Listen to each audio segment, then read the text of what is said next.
I know this is a joke to you, but for just tonight, could you pretend I'm worth more than your pity? Marlo Ashford's voice barely rose above a whisper on the rooftop terrace, city lights blurring through her unshed tears. She sat in her wheelchair, hands folded in her lap, looking small despite the elegant dress her father had insisted she wear. Across from her, Bennett Thorne, CEO of Thorne Enterprises, jaw sharp enough to cut glass, eyes unreadable, froze mid-sentence. Behind them, partially hidden by potted trees, Marlo's former college friends Sienna and Grant watched with phones raised, expecting humiliation they could monetize as viral content. They'd orchestrated this blind date as revenge for Marlo landing a gallery showing they'd been rejected from, convincing Bennett's assistant it was a charity PR opportunity. Bennett had agreed, thinking it was legitimate outreach. Neither knew the full cruelty of the setup. "What did you say?" Bennett asked, his voice carefully neutral. Marlo's fingers trembled as she reached for her water glass. "I heard them on the phone yesterday. Sienna told Grant this would be comedy gold, the crippled artist and the millionaire forced to pretend for an evening. They think you're doing this for tax write-offs and that I'm desperate enough to believe someone like you would genuinely want to meet someone like me." The words hung in the air, heavy with resignation and a lifetime of diminishment. At 25, Marlo had spent 3 years in a wheelchair after a riding accident shattered her spine and took her mother's life. Her father, Lawrence, had wrapped himself so tightly in protection and grief that he'd inadvertently taught Marlo to make herself smaller, quieter, less burdensome. Bennett set down his menu with deliberate care. "And yet you came anyway." "My father was so excited," Marlo whispered. "He said maybe this meant I was ready to live again instead of just existing. I couldn't tell him it was a setup. He's already lost so much because of me." "Because of you?" Bennett leaned forward, and for the first time, Marlo noticed his eyes weren't cold. They were burning with barely contained anger, but not at her. "An accident took your mother and your mobility. You didn't cause that." "I asked to go riding that day. It was my idea, my insistence. If I'd just stayed home, then your mother might have gone to the grocery store and been hit by a drunk driver, or stayed home and had an aneurysm, or lived another 50 years. Bennett's voice softened. "Guilt is a story we tell ourselves when randomness feels too terrifying to accept. Trust me, I know." Something in his tone made Marlo look up fully. Bennett's expression had shifted, vulnerability cracking through his corporate polish.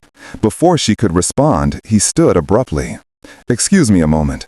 He walked directly to where Sienna and Grant lurked, their phones still recording. "Mr. Thorne," Sienna's voice went sugary, "we were just documenting your cruelty." Bennett plucked the phone from Sienna's hand with the ease of someone accustomed to taking control. "Here's what's going to happen. You're going to delete every photo and video from tonight. Then you're going to leave and never contact Marlo again. If I see anything from tonight surface online, my legal team will ensure you understand the financial consequences of harassment." "This is ridiculous," sputtered. "It was just a prank." "No." Bennett's voice dropped to something dangerous. "A prank is short-term embarrassment. What you did was architect humiliation for someone you once called a friend, simply because her talent exceeded your own. That's not humor. That's cruelty born from inadequacy." He handed back Sienna's phone after watching them delete the content, then returned to Marlo, who sat stunned. "I'm sorry," he said, settling back into his chair. "I should have asked if you wanted me to handle that differently." You believed me, immediately, without question." "Why wouldn't I?" Bennett's brow furrowed. "You have no reason to lie, and frankly, people can be astonishingly cruel when they feel threatened. Your former friends clearly felt threatened by something." "My gallery showing," Marlo admitted. "They both applied to exhibit at the Riverside Gallery. I got accepted. They didn't. But I earned that spot. My work speaks about disability, about loss, about finding beauty in broken things." The curator said it was the most emotionally honest art she'd seen in years.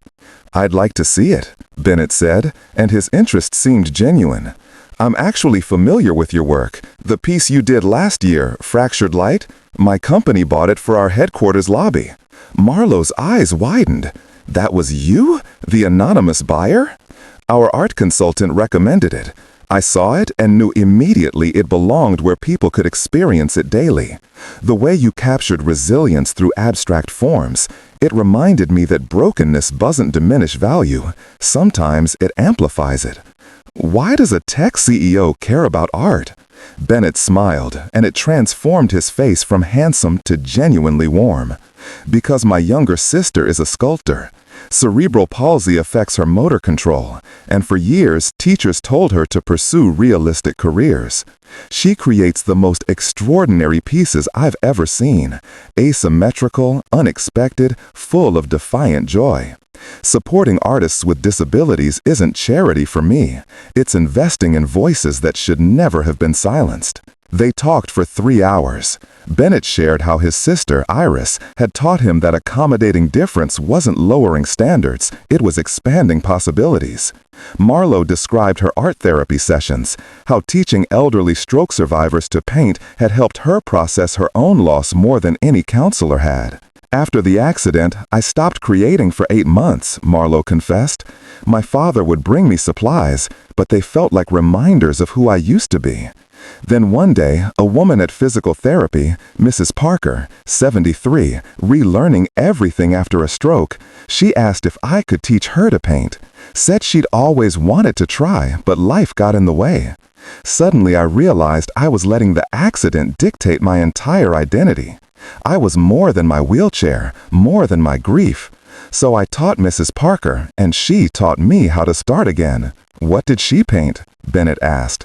"Irises," Marlowe said, smiling at the coincidence. "Purple ones, slightly crooked, absolutely beautiful. She cried when she finished, said she'd forgotten she could still make beautiful things. That's when I understood. Art isn't about perfect execution. It's about expressing what lives inside us, whatever form that takes." As the evening drew to a close, Bennett walked Marlowe to the elevator, moving at her pace without rushing or hovering. "I need to be honest about something," he said. "My assistant told me this was a Meet the Community initiative, a chance to connect with local artists. I didn't know the truth until you told me. But Marlowe, even if I had known, even if this had been exactly what your friends intended, I would still consider tonight one of the most genuine conversations I've had in years. You're remarkable, not despite your circumstances, but as a complete person who happens to navigate the world differently than I do." "My father has so much to thank you," Bennett said gently. "You don't have to." "I'm not being kind," Bennett interrupted. "I'm being honest. Would you let me take you out to dinner again? Properly this time, without the shadow of other people's cruelty." "Why?" The question emerged small, disbelieving. "Because you see the world in ways I don't. Because your art moves people, including me. Because sitting with you tonight, I forgot to check my phone once, and that hasn't happened in 5 years." He smiled. "Because I'd like to know you better, if you'll allow it." 3 months later, Marlowe's gallery showing opened to unprecedented attendance. Bennett had used his influence not to buy her success, but to ensure the right people saw her work: critics, collectors, other artists. He attended with Iris, who'd become fast friends with Marlowe, the two of them trading stories about ableist assumptions and creative problem solving.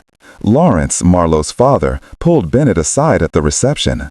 "I don't know what you did that first night, but my daughter came home different, lighter. She'd been carrying weight I couldn't help her set down. Thank you." "She made it easy," Bennett said simply. "Your daughter is extraordinary, Mr. Ashford. I'm grateful she gave me the chance to know her."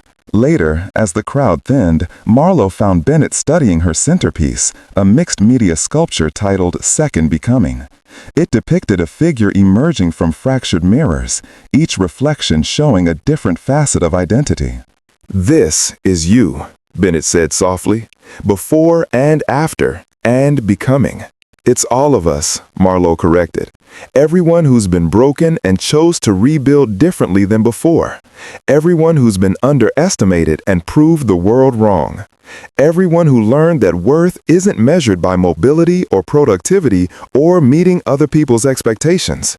Bennett took her hand carefully, intimately. That first night, you asked if I could pretend you were worth more than my pity. I need you to know, I never pitied you, Marlowe, not for 1 second. I saw someone brilliant and wounded and brave enough to show up despite knowing she might be hurt. That's not pitiable. That's heroic. You changed everything, Marlowe whispered, not by fixing me or saving me, but by seeing me, by treating my wheelchair as irrelevant to my value, by caring about my thoughts, my art, my perspective. You reminded me I'm not defined by what I've lost. You reminded me that humanity matters more than success, Bennett replied. That slowing down enough to truly know someone is more valuable than any business deal. That kindness isn't weakness, it's the strongest thing we can choose, especially when the world expects cruelty. Sienna and Grant's attempted humiliation had backfired spectacularly, but not through revenge. Through the simple, profound act of Bennett choosing kindness when cruelty was expected. His response had illuminated their smallness while amplifying Marlowe's light. As they stood together among her artwork, surrounded by people celebrating her vision, Marlowe understood that the accident hadn't ended her story. It had simply changed the medium. She was still creating beauty, still connecting with others, still mattering. The wheelchair was part of her landscape now, but it wasn't the entire picture. I know this started as a joke to other people, Bennett said, echoing her words from that first night. But to me, meeting you was the beginning of understanding what matters.